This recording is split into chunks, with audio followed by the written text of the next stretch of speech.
بسم اللہ الرحمن الرحیم نحمدہ ونصلی ونسلم علی رسولہ الکریم واشہد ان لا الہ الا اللہ وحدہ لا شریک لہ واشہد ان محمدا عبدہ ورسولہ اما بعد۔ آج ہماری یہ کلاس حدیث کی کلاس گزشتہ ترتیب کے اعتبار سے 80 نمبر کلاس ہے، 80 نمبر کلاس ہے، جس میں آج ہم انشاءاللہ تعالی ریاض الصالحین میں سے اس کی حدیث نمبر 339 سے 339 سے شروع کریں گے۔ اللہ سے دعا ہے کہ اللہ تعالی ہمیں سننے، سمجھنے اور عمل کرنے کی توفیق عطا فرمائے۔ یاد رکھ لیں کہ جس کتاب ریاض الصالحین کو ہم نے شروع کیا ہوا ہے، یہ احادیث کا ایک ایسا مجموعہ ہے جس میں اللہ کے نبی صلی اللہ علیہ وسلم کی وہ احادیث جمع کی گئی ہیں جن کا تعلق جو ہے وہ ان چیزوں سے ہے جو انسان کو اپنی 24 آور کی زندگی میں ضرورت پڑتی ہے۔ انسان کو کرنا کیا چاہیے، نماز، روزہ، حج، عبادات کے علاوہ انسان کو کیا کرنا چاہیے، اخلاق میں کیا ہے، معاملات کیسے کرنے ہیں، کن رشتہ داروں کا حق ہے، کن دوستوں کا کیا حق ہے، کن اور لوگوں کا معاملات میں انسان کو کیسا ہونا چاہیے، وہ تمام کے تمام احادیث جن کا تعلق جو ہے وہ ترغیب اور ترہیب سے ہے، وہ اس کتاب میں جمع ہے، آداب کے متعلق جمع ہے۔ ان احادیث کو چلتے ہوئے ہم نے ابھی جن ابواب پہ چل رہے ہیں کہ بندوں کے حقوق کیا ہیں، ان بندوں میں سے خاص جو ہیں وہ رشتہ داروں کے حقوق کیا ہیں، رشتہ داری کے معاملے میں اللہ کے نبی صلی اللہ علیہ وسلم کی کون سی احادیث ہیں، اور ابھی کرنٹلی جس چیپٹر کو ہم نے شروع کیا ہوا ہے وہ ہے باب تحریم العقوق وقطیعۃ الرحم۔ باب ہے اس بارے میں کہ ماں باپ کی نافرمانی کرنا، ماں باپ کی نافرمانی کرنا ایک بہت بڑا گناہ ہے۔ ماں باپ کی نافرمانی کرنا، عقوق کا مطلب ہوتا ہے ماں باپ کی نافرمانی کرنا، یہ ایک بہت بڑا گناہ ہے۔ وقطیعۃ الرحم، اور قطع رحمی۔ اس باب کے اندر ہم نے پہلی حدیث جو ہے وہ پڑھ لی ہوئی ہے، اور اب جو ہے وہ ہم دوسری حدیث پہ چل رہے ہیں، اور یہ حدیث ہے وعن عبداللہ بن عمر بن العاص رضی اللہ تعالی عنہما۔ حضرت عبداللہ بن عمر رضی اللہ عنہما سے روایت ہے عن النبی صلی اللہ علیہ وسلم، وہ نبی صلی اللہ علیہ وسلم سے روایت کرتے ہیں کہ آپ صلی اللہ علیہ وسلم نے فرمایا الکبائر، وہ کون سے گناہ ہیں جن کو کبیرہ گناہ کہا جاتا ہے۔ الکبائر مطلب یہ ہے کہ ان کبیرہ گناہوں میں سے چند یہ بھی ہیں جو یہاں پہ ذکر کیے جاتے ہیں۔ ویسے کبیرہ گناہ کتنے ہیں، کتنے کبیرہ گناہ ہیں؟ بہت سے لوگوں نے اس پہ کتابیں لکھی ہیں، باقاعدہ امام ذہبی رحمہ اللہ نے ایک کتاب لکھی ہے کتاب الکبائر، جس میں 70 سے زیادہ گناہ جمع کیے ہیں جو وہ گناہ ہیں جو بڑے گناہ بنتے ہیں۔ تو اس حدیث میں رسول اللہ صلی اللہ علیہ وسلم نے فرمایا الکبائر، وہ کون کون سے ہیں؟ الاشراک باللہ، اللہ تعالیٰ کے ساتھ کسی کو شریک بنانا، وعقوق الوالدین، اور والدین کی نافرمانی کرنا، وقتل النفس، اور کسی جان کو ناحق قتل کرنا، والیمین الغموس، اور جھوٹی قسم اٹھانا، یہ ہے کبیرہ گناہ۔ اللہ کے ساتھ کسی کو شریک بنانا، والدین کے نافرمانی کرنا، وقتل النفس، کسی جان کو ناحق قتل کر دینا، والیمین الغموس، اور جھوٹی قسم۔ یمین غموس اس کو کہا جاتا ہے، رواہ البخاری، اس حدیث کو روایت امام بخاری رحمہ اللہ نے کیا ہے۔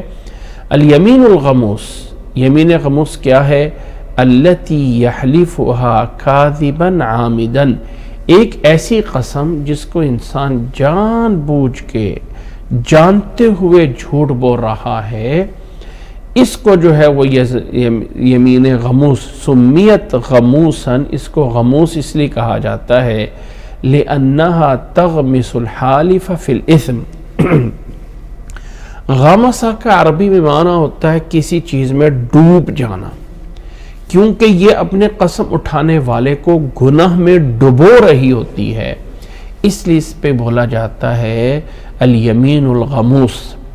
اس حدیث میں رسول اللہ صلی اللہ علیہ وسلم کی اس حدیث میں پہلا گناہ ہے اللہ کے ساتھ کسی کو شریک کرانا۔ اس میں کوئی شک نہیں ہے کہ اللہ کے ساتھ کسی کو شریک ٹھہرانا اللہ تعالیٰ کی عبادات میں، عقائد میں، مثلا عقائد میں کیا ہے، اللہ کے علاوہ کسی اور سے مانگنا، اللہ کے علاوہ کسی اور کے آگے حاجتیں رکھنا، اپنی عبادات میں اللہ کے ساتھ کسی کو شریک کرنا، مثلا نماز اللہ کے لیے بھی یا کسی اور کے لیے بھی پڑھ رہا ہے، سجدہ اللہ کے علاوہ کسی اور کو کرتا ہے، تو نظر و نیاز کسی اور کے نام پہ دیتا ہے، یہ شرک ہے۔ حقوق الوالدین، والدین کی نافرمانی کرنا، یہ دوسرا اس حدیث میں ہے۔ والدین کی نافرمانی کرنا، والدین کچھ کہہ رہے ہیں، یہ کچھ کہہ رہا ہے، یہ بڑا گناہ ہے، بڑے گناہوں میں سے ہے۔ اور تیسرا ہے وقتل النفس، کسی جان کو قتل کرنا۔ کسی جان کو کیسے؟ یعنی کسی انسان کو انسان جا کے قتل کر دیتا ہے، اس کو چھوٹا گناہ نہ سمجھیے، یہ بہت بڑا گناہ ہے۔ اور چوتھا ہے والیمین الغموس، اور جھوٹی قسم اٹھانا۔ جھوٹی قسم کیا ہے؟ کہ انسان کو جان بوجھ کے پتہ ہے کہ یہ کام ایسا نہیں ہے، پھر جان بوجھ کے جھوٹی قسم اٹھاتا ہے، تو یہ یمین الغموس ہے۔ ایک ہوتا ہے کہ انسان نے قسم اٹھا لی کہ میں آئندہ میں، مستقبل میں یہ کام کروں گا، لیکن ٹائم آنے سے پہلے کوئی مجبوری بن گئی، کوئی مسئلہ بن گیا، یا اس سے بہتر کوئی کام نظر آ گیا، تو انسان اس قسم کو چھوڑ دے اور وہ بہتر کام کر لے، اس پہ کوئی گناہ نہیں ہے، اور اس قسم کا کفارہ دے دے، اس پر کوئی گناہ نہیں۔ اس سے بہتر کام کا پتہ چل گیا، جس پہ قسم اٹھائی تھی کہ میں آئندہ میں یہ نہیں کروں گا، بعد میں پتہ چلا کہ وہ مجھے کرنا چاہیے، تو وہ اس قسم کا کفارہ دے دے اور وہ کام کر لے، اس پہ کوئی گناہ نہیں ہے۔ لیکن ایک انسان کو پتہ ہے اپنے ماضی اور پاسٹ میں کہ یہ کام میں نے نہیں کیا، اور قسم اٹھا کے بول رہا ہے اللہ کی قسم میں نے کر دیا ہے، یا کوئی کام اس نے کر دیا ہے اور وہ کہنا چاہتا ہے کہ میں نے اس کو نہیں کیا، اور قسم اٹھاتا ہے جان بوجھ کے جھوٹ، اللہ کی قسم میں نے اس کو نہیں کیا ہے، تو یاد رکھ لیں یہ بڑے گناہوں میں سے ایک بڑا گناہ ہے، جن کو رسول اللہ صلی اللہ علیہ وسلم نے کبائر میں شمار کیا ہے۔ کبیرہ گناہ اس کو کہا جاتا ہے جس پر اللہ کی طرف سے یا اللہ کے رسول صلی اللہ علیہ وسلم کی طرف سے کوئی وعید بتائی گئی ہو، کوئی سختی سے منع کیا گیا ہو، یا اس کے کرنے پہ کوئی وعید بتائی گئی ہو، یا نہ کرنے پہ کوئی وعید بتا گئی، یعنی جس کا حکم نہ کرنے پہ کوئی عذاب کا وعدہ ہو گیا ہو، اور پھر بندہ اس کام کو کر رہا ہے یا نہیں پورا کر رہا ہے، تو اس کو کبیرہ گناہ کہا جاتا ہے۔ اللہ کے نبی صلی اللہ علیہ وسلم کی مخالفت کرنا، آپ صلی اللہ علیہ وسلم کے حکم کو نہ ماننا، یہ بھی کبیرہ گناہ میں آتا ہے۔ بہت ساری کبیرہ گناہوں کی پھر آگے اقسام ہیں، بہت ساری قسمیں ہیں، لیکن ان بڑے گناہوں میں سے یہ 3 گناہ اس حدیث میں گنوائے گئے ہیں، جن میں والدین کا نافرمان ہونا بھی ایک بڑا گناہ ہے۔ یہ ہے اس حدیث کو اس باب میں لانے کا مقصد۔ اس سے اگلی روایت ہے وعنہ رضی اللہ عنہ، انہی سے روایت ہے، اسی صحابی حضرت عبداللہ بن عمر رضی اللہ تعالیٰ عنہ سے روایت ہے، ان رسول اللہ صلی اللہ علیہ وسلم قال من الكبائر شتم الرجل والديه قالوا يا رسول الله وهل يشتم الرجل والديه قال نعم يسب أبا الرجل فيسب أباه ويسب أمه فيسب أمه متفق عليه۔ حضرت عبداللہ بن عمر رضی اللہ تعالیٰ عنہ سے ہی روایت ہے کہ رسول اللہ صلی اللہ علیہ وسلم نے فرمایا من الکبائر، بڑے گناہوں میں سے یہ ہے شتم الرجل والدیہ، انسان اپنے والدین کو گالی دے۔ قالوا یا رسول اللہ وَهَلْ يَشْتُمُ الرَّجُلُ وَالِدَيْهِ، کیا ایسا ممکن ہے کہ کوئی انسان اپنے والدین کو گالی دے؟ قال نعم، فرمایا جی ہاں، یسب ابا الرجل فیسب اباہ، یہ بندہ کسی کے باپ کو گالی دے نتیجتاً وہ اس کے باپ کو گالی دے دے تو ایسا ہی ہے جیسے اس نے اپنے باپ کو گالی دلوائی ہے۔ وَيَسُبُّ أُمَّهُ فَيَسُبُّ أُمَّهُ، یہ اس کی ماں کو گالی دے اور وہ اس کی ماں کو گالی دے دے تو گویا کہ یہ ایسا ہی ہے جیسے اپنی ماں کو گالی دے رہا ہے۔ متفق علیہ، یہ روایت بخاری اور مسلم میں متفق علیہ ہے۔ وفی روایت، اور ایک دوسری روایت میں الفاظ یہ ہیں، ان من اکبر الکبائر ان یلعن الرجل والدیہ، بڑے گناہوں میں سے یہ ایک بڑا گناہ ہے کہ کوئی انسان اپنے باپ پہ، اپنے والدین پہ لعنت بھیجے۔ قیل یا رسول اللہ کیف یلعن الرجل والدیہ، پوچھا گیا اللہ کے رسول صلی اللہ علیہ وسلم کوئی بندہ اپنے والدین کو کیسے جو ہے ان پہ لعنت کر سکتا ہے؟ قال یسب ابا الرجل فیسب اباہ، فرمایا یہ کسی دوسرے کے باپ کو جو ہے اس پہ لعنت کرتا ہے، نتیجتاً وہ اس کے باپ پہ لعنت کر دیتا ہے، یا یہ انسان کسی کی ماں پہ لعنت کرتا ہے، نتیجتاً وہ اس کی ماں پہ لعنت کر دیتا ہے، تو یہ ایسے ہی ہو گیا جیسے اس نے اپنے ماں باپ کو گالی دلوائی۔ اللہ اکبر۔ اس حدیث میں رسول اللہ صلی اللہ علیہ وسلم نے ایک بات سمجھانے کے لیے ایک طریقہ اپنایا، فرمایا بڑے گناہوں میں سے ایک بڑا گناہ یہ ہے کہ انسان اپنے والدین کو گالی دے۔ پوچھا گیا کہ کوئی انسان کیسے ہو سکتا ہے کہ اپنے ماں باپ کو گالی دے؟ فرمایا یہ بندہ کسی دوسرے کے ماں باپ کو گالی دے گا، نتیجتاً وہ اس کے ماں باپ کو گالی دے گا، تو نتیجہ کیا ہوا کہ یہ بندہ جس نے اس کے ماں باپ کو گالی دیتی، یہ سبب بنا ہے کہ اس کے ماں باپ کو گالی آئے۔ اللہ اکبر۔ اس سے ایک بات سمجھ آتی ہے کہ جب انسان کوئی ایسا کام کر رہا ہو جس کے نتیجے میں دوسرے لوگ اس سے ناجائز کام کر رہے ہوں، تو انسان کو کسی دوسرے لوگوں کے غلط کام کا سبب نہیں بننا چاہیے۔ کسی بھی غلط کام کا سبب نہ بنے کہ کوئی انسان غلط کام کرے اور جتنا اس کو گناہ مل رہا ہے اتنا آپ کو بھی مل رہا ہو، نہیں۔ اور ایک دوسری روایت میں الفاظ یہ ہیں کہ یہاں گالی کے الفاظ ہیں، دوسری روایت میں الفاظ یہ ہے کہ یلعن الرجل والدیہ، کہ بڑا گناہ یہ ہے کہ انسان اپنے ماں باپ پہ لعنت کرے۔ فرمایا کیسے کوئی انسان اپنے ماں باپ پہ لعنت کر سکتا ہے؟ فرمایا یہ دوسرے کے باپ کو لعنت بھیجے گا، وہ اس کے والدین کو لعنت بھیجے گا۔ اللہ اکبر۔ تو انسان کو قطعاً کسی حالت میں بھی جا کے اپنے ماں باپ کو کبھی گالی نہیں دینی چاہیے۔ اس سے اگلی روایت ہے وعن ابی محمد جبیر بن مطعم رضی اللہ تعالی عنہ ان رسول اللہ صلی اللہ علیہ وسلم قال لا يدخل الجنة قاطع، قال سفیان فی روایتہ یعنی قاطع رحم، متفق علیہ۔ یہ روایت متفق علیہ ہے۔ روایت کرنے والے صحابی ہیں جن کا نام ہے جبیر بن مطعم، جن کی کنیت ہے ابو محمد رضی اللہ تعالی عنہ۔ رسول اللہ صلی اللہ علیہ وسلم کی یہ صحابی بڑے ہی عظیم مرتبے والے صحابی ہیں، اپنے دور کے ان لوگوں میں شمار ہوتے تھے جو بڑے عقل مند اور دانا سمجھے جاتے۔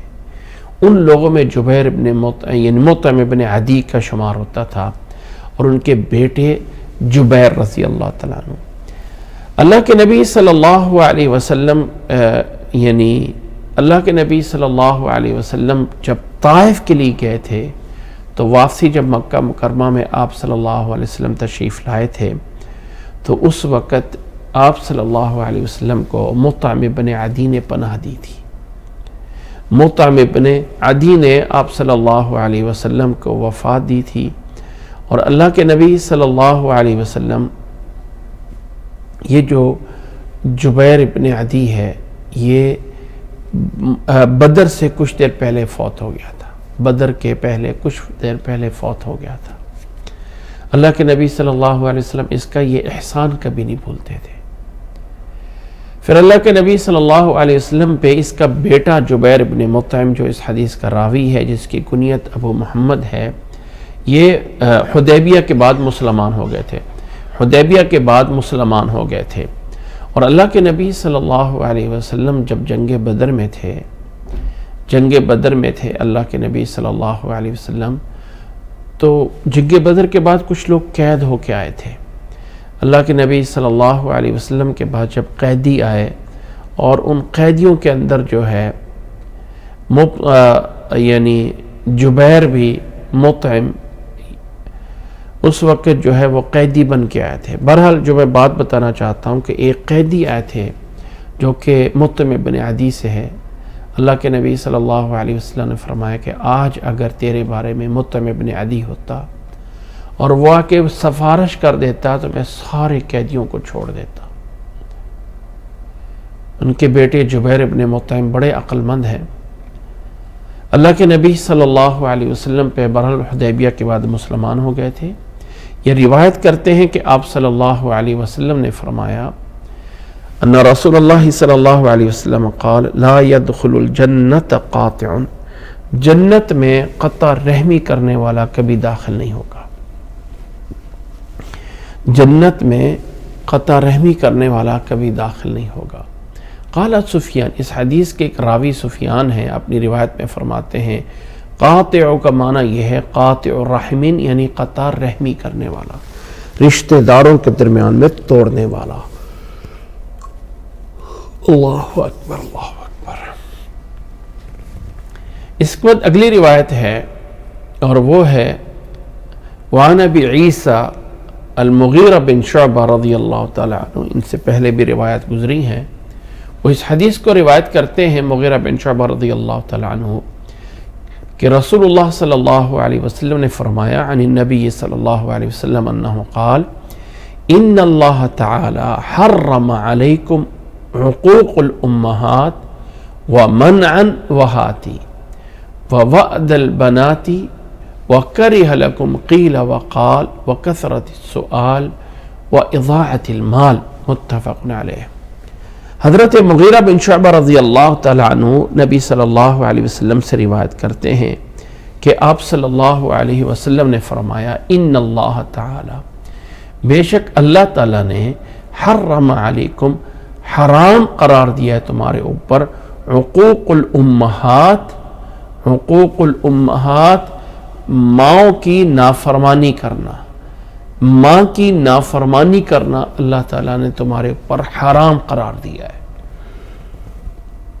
وَمَنْعًا وَحَاتِ، اسی طرح منعًا وحاتین کو بھی منع کیا ہے۔ منعًا کا معنی یہ ہے کہ جہاں جائز اور ضرورت ہو خرچ کرنے کی اور انسان کے پاس استطاعت بھی ہو اور وہاں پر وہ روک لے اور خرچ نہ کرے تو یہ حرام ہے۔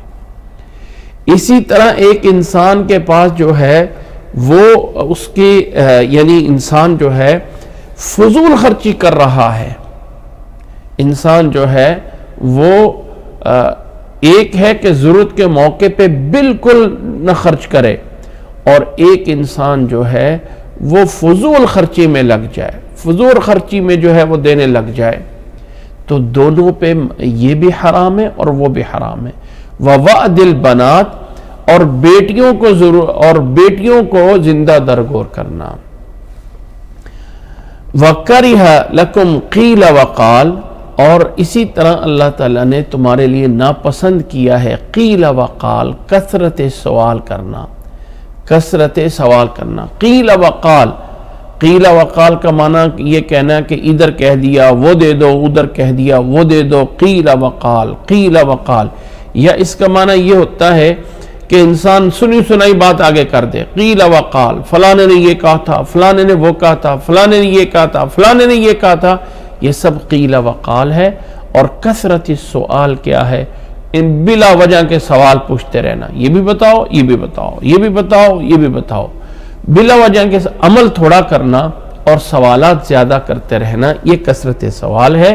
وَإِضَاعَةِ الْمَالِ، اور مال ضائع کرنا، مال ضائع کرنا یہ بھی حرام ہے۔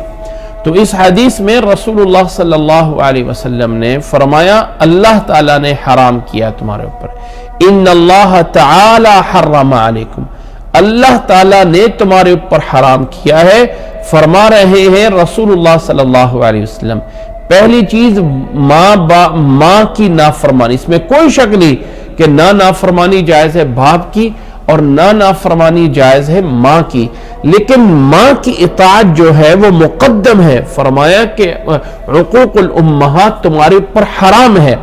وَمَنْعًا وَحَاتِ، منعًا کا معنی یہ ہے کہ انسان کے پاس گنجائش استطاعت موجود ہو، پھر بھی اخلاقاً یا دین کے طور پہ کسی جگہ پہ مجبوراً خرچ کرنا آئے اور وہ منع کر دے تو یہ حرام ہے۔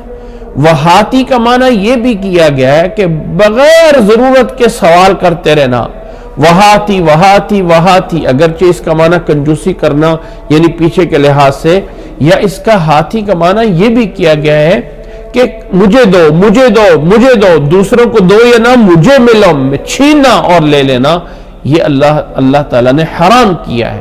وَوَعْدِ الْبَنَاتِ، کہ عورتوں کو بیٹیوں کو زندہ ددکور کر دینا۔ اسلام آنے سے پہلے ایسا تھا کہ بیٹی اگر کسی گھر میں پیدا ہو جاتی تھی تو وہ اس کو عیب سمجھتے تھے، اور اس کو چھوٹی بیٹی ہوتے ہی، ابھی بچی پیدا ہوئی ہے تو جا کے زمین میں دفن کر دیتے تھے۔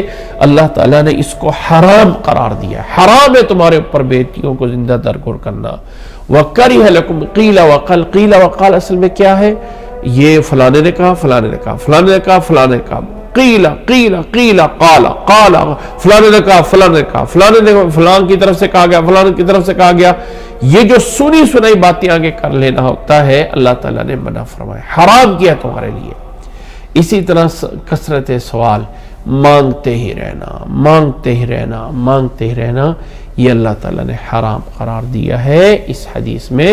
اور اس میں جو مطلوبہ باب سے تعلق ہے کہ حقوق الامہات، حقوق الامہات، اگرچہ باپ کی نافرمانی کرنا بھی گناہ ہے لیکن ماں کی نافرمانی کرنا بہت بڑا گناہ ہے۔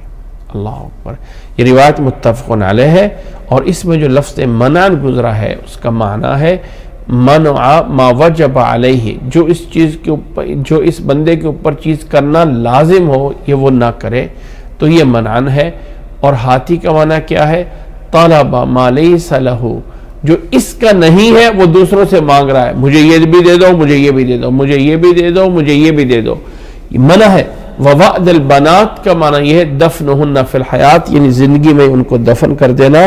وقیل وقال کا معنی یہ ہے کہ الحدیث بکل ما سمع، جو بھی ادھر ان کی بات سنے وہ جو ہے وہ آگے جا کے کر دے، یہ قیل وقال ہے، یا جو بھی سنی اس کو آگے پھیلایا، نہ اس کی تحقیق کی نہ کچھ کیا۔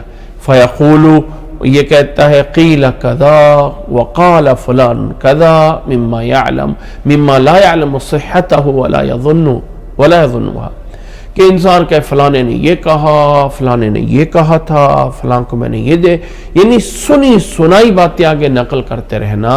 رسول اللہ صلی اللہ علیہ وسلم کی ایک حدیث ہے وَكَفَى بِالْمَرْءِ كَذِبًا أَن يُحَدِّثَ بِكُلِّ مَا سَمِعَ، بندے کے جھوٹا ہونے کے لیے اتنا کافی ہے، کسی بھی انسان کے جھوٹا ہونے کے لیے اتنا کافی ہے کہ ہر سنی سنائی بات آگے کر دے۔ اسی طرح وَإِضَاعَةِ الْمَال، مال کو ضائع کرنا، یہ بھی فرمایا اللہ تعالیٰ نے تمہارے اوپر حرام قرار دیا ہے۔ اس کا معنی کیا ہے؟ تبذیرہ وصرفہ فی غیر وجوبہ، کہ مال کو جو ہے اڑا دینا، صرف کر دینا، فی غیر وجوہ المأذون فیہا، اجازت شدہ، اجازت معذون، اجازت والی جگہوں کے علاوہ باقی جگہوں میں، من مقاصد الخیر والدنیا، دنیا یا آخرت کے مقاصد کے علاوہ سے، یعنی جہاں انسان کو کوئی دنیاوی ضرورت ہے یا انسان کو جو ہے کوئی دینی لحاظ سے ضرورت ہے، اس سے ہٹ کے انسان جو ہے وہ مال اڑاتا رہے، ادھر پھینک، پیسے پھینک، یہ جو ہے وہ حرام ہے۔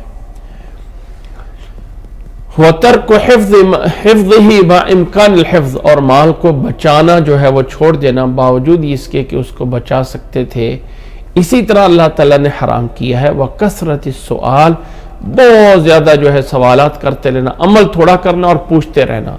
اس کا معنی کیا ہے؟ الْإِلْحَاحُ فِيمَا لَا حَاجَةَ إِلَيْهِ، یعنی ایسی چیزیں منت کر کے پوچھنا جن میں انسان کا کوئی فائدہ ہی نہیں ہے، جن میں کوئی انسان کا فائدہ ہی نہیں ہے، ان چیزوں سے اللہ کے نبی صلی اللہ علیہ وسلم نے فرمایا کہ اللہ تعالیٰ نے حرام قرار دیا ہے۔ آگے فرماتے ہیں امام نووی وفی الباب احادیث سبقت فی الباب قبلہ، اس باب کے اندر اور بھی حدیثیں ہیں لیکن پیچھے والے باب میں گزر چکی ہیں، جیسے کہ یہ حدیث ہے وَأَقْطَعُ مَنْ قَطْعَ کی، وہ حدیث مَنْ قَطَعَنِي قَطَعَهُ اللَّهُ، پیچھے روایت گزری ہے کہ یہ جو رحم ہے، رشتہ داری جو ہے اللہ کے عرش کے ساتھ لڑکی ہوگی اور وہاں کہے گی اقطع، یعنی من قطعنی قطع اللہ، جس نے مجھے توڑا اللہ اس کو توڑ دے، یا یہ صلہ رحمی پیچھے مانگ رہی ہوگی اللہ تعالیٰ سے کہ من قطعنی قطع اللہ، وَأَقْطَعُ مَنْ قَطَعَ کی کہ اللہ تعالیٰ فرمائے گا میں ان تمام لوگوں کو قطع کر دوں گا جو تجھے قطع کرتے رہے ہیں۔ اللہ اکبر۔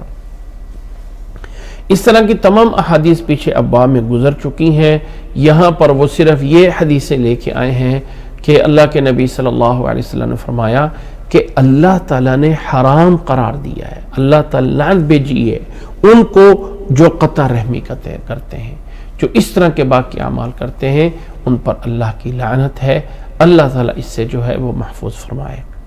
اس کے بعد اگلا باب ہے باب فضل بر اصدقاء الابی والام والاقارب والزوجہ وساتر من یندب اکرامہ، کہ ماں باپ بیوی اور دوسرے قریبی رشتہ داروں کے دوستوں کے ساتھ صلہ رحمی کرنا، اس کا بھی اللہ کے نبی صلی اللہ علیہ وسلم کیا کرتے تھے، اور یہ باب ہم انشاءاللہ تعالی آئندہ کلاس میں پڑھیں گے۔